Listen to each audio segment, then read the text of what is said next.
दोस्तों, जैसा कि आप सभी को पता है कि हम लोग जान चुके हैं कि लाइफ कोच क्या होता है, उसकी विशेषताएं क्या होती है।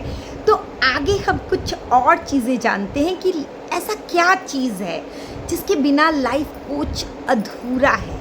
तो मुझे लगता है कि लाइफ कोच जो है ना, वो बिल्कुल अधूरा है कि अगर वो सक्रिय हो के नहीं सुनता है। कि जैसा कि हम लोग सुनते तो हैं, लेकिन सक्रियता नहीं है कि कुछ पॉइंट ना छूट जाए, कुछ वर्ड मिस आउट ना हो जाए, क्योंकि एक एक शब्द हमारे क्लाइंट के बहुत ही ज़्यादा इम्पॉर्टेंट होते हैं उसको समझने के लिए। इसके अलावा जो है हम अगर बात करें तो हमारा जो लाइफ कोच है वो अधूरा होता है प्रभावशाली बातचीत के बिना। क्योंकि प्रभावशाली बातचीत होना जो है, इम्पैक्ट डालना, आपकी बातें जब तक अगर आपके क्लाइंट पर प्रभाव नहीं डालेगी तो आप कभी भी एक अच्छे सफल लाइफ कोच नहीं बन सकते हैं। इसके अलावा जो है सहानुभूति होना, क्योंकि कभी कभी हमारे जो क्लाइंट होते हैं उनकी प्रॉब्लम इतनी छोटी होती है कि देखने में सामान्यतः जब हम उन्हें सुनते हैं तो हमें रियलाइज़ ही नहीं होता है, या बहुत सारे लोगों को, एक आम इंसान को वो बातें जो है एक मजाक की तरह लगेंगी, वो एक हंसी की तरह लगेंगी। लेकिन बीइंग अ लाइफ कोच हमें जो है सहानुभूति होनी चाहिए अपने जो भी क्लाइंट है उनकी प्रॉब्लम से। इसके बाद हमारा गैर निर्णायक रवैया बिल्कुल भी नहीं होना चाहिए बीइंग अ लाइफ कोच।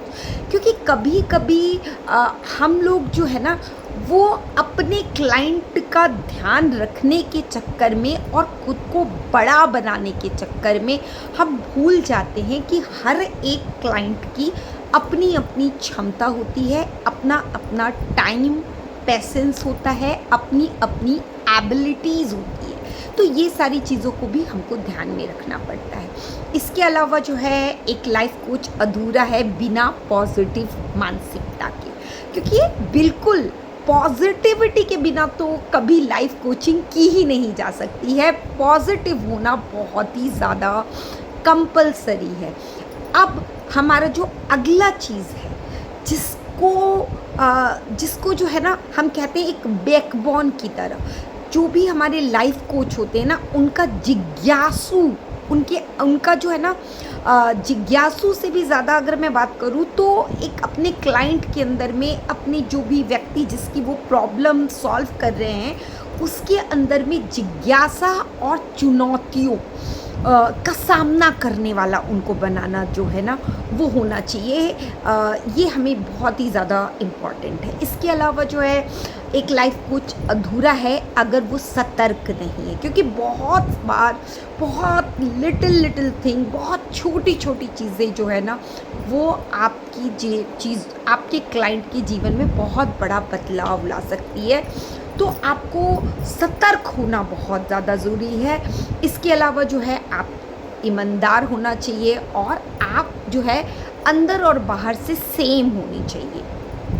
इसके अलावा जो है अगर हम बात करें तो खुद के प्रति जागरूक होना चाहिए। अगर आप दूसरे को लाइफ कोचिंग दे रहे हैं, चाहे वो हेल्थ रिलेटेड दे रहे हैं, या पर्सनल रिलेशनशिप रिलेटेड दे रहे हैं, या कम्युनिकेशन रिलेटेड दे रहे हैं, तो क्या आप जागरूक हैं?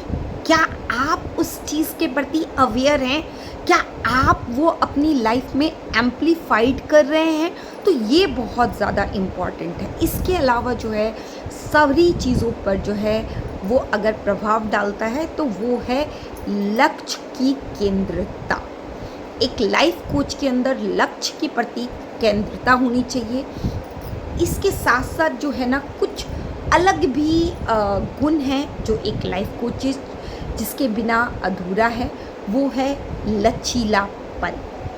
अब लचीलापन कहने का मतलब है कि हम लोगों को जो है थोड़ा सा कभी कभी जो है पोलाइट होना बहुत ज़्यादा ज़रूरी है, चीज़ों को अंडरस्टैंड करना ज़रूरी है।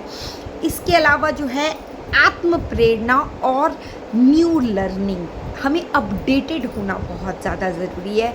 समय और परिस्थिति के अनुसार अपडेटेड होना बहुत ज़्यादा ज़रूरी है। Thank you.